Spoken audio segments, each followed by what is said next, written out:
Naiinis na ako sa iyo.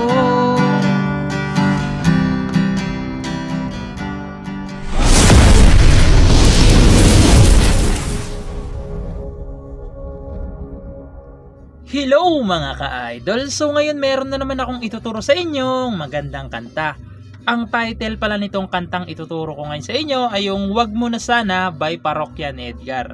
So napakaganda ng kanta na to mga ka-idol, at madali lang naman yung chords niya. Meron lang siyang isang pirasong bar chords lang, isang piraso lang.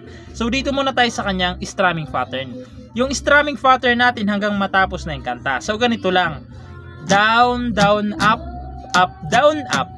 Ulitin ko. Down, down, up, down, up. So ganun lang yung strumming pattern natin hanggang matapos na yung kanta. Okay? So proceed na tayo dito sa kanyang whole verse. So yung whole verse niya rito is G. So yung G, first string, second string, fifth string, tsaka sixth string. Ayan, G. Tapos sunod is C. So yung C, second string, fourth string, tsaka fifth string lang, C. Yung dalawang chords na yan, 4 times nyong gagawin. Okay? 4 na beses. Pag nagawa nyo ng 4 na beses, pupunta kayo ng E minor. So yung E minor, 5th string lang naman, tsaka 4th string sa second fret. Okay? Tapos babalik kayo ng C. Yung E minor, tapos C, 2 times nyo rin gagawin. Okay? Pag nagawa nyo naman ng 2 times, pupunta kayo ng D. So yung D, first string, second string, tsaka ito, third string. Okay? D. Tapos D sus 4. So yung D sus 4, 'di ba naka-D kayo? Iipit nyo lang 'to dito sa first string, third fret. Okay? Ayan yung D sus 4. Okay? Yung buong chords na 'yan, yung lahat ng chords na 'yan, bali 2 times yung gagawin. Okay? 2 times yung gagawin yung buong chords na 'yan. Okay? So sasampulan ko kayo para mas maintindihan nyo kung paano siya tugtugin. Okay? So ganito siya kapag tinugtugan. Naiinis na ako sa iyo. 4 times to mga ka-idol ha. Bakit mo ba ako ginaganito? Tapos yung E minor naman, ikaw ba ay naguguluhan? Sa aking tunay na nararamdaman sa iyo. Tapos this is 4.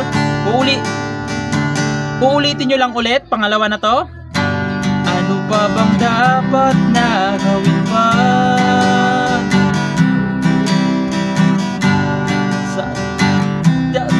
At panananda upang iyong mapagbigyan pansin ang pagtingin sa iyo. Tapos dinus po ulit. Tapos chorus. Okay, so pagpasensya nyo ng mga ka-idol yung lyrics, nawawala-wala kasi yung lyrics ko.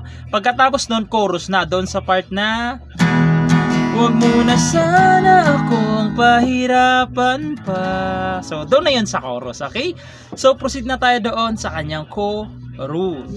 So yung chorus niya naman dito is E. So yung A, third string, fifth string, tsaka fourth string lang. Ayan, E. Sunod is G sharp minor. Ito yung sinasabi kong bar chords, G sharp minor. So yung G sharp minor sa 4th fret nakabar, 1, 2, 3, 4 sa 4th fret nakabar siya, ayan. Dito naman sa 6, 7 pala, sorry. 6th fret nga, 6th fret, sorry. 6th fret ay 5th string tsaka 4th string lang, okay? G sharp minor, tapos A. So yung A, first, second string, third tsaka 4th string lang sa 2nd fret. Ayan, A.